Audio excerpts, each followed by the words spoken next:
Alam mo, meron din kinatawag sa rally what you call infiltrator. At ang trabaho, agitator. They will infiltrate a peaceful rally for some political beliefs or economic reason. Somebody maybe ordered them. Ito lang ang mga senaryo. We have to open our minds of the possibility. They infiltrate, instigate, agitate the environment and maybe can provide some materials to those individuals. Lalo pa pag nakikita mo madaling utuin.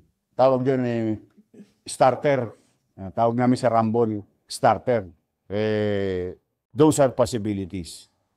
Now, kung yun ay police o hindi, I really don't know yet.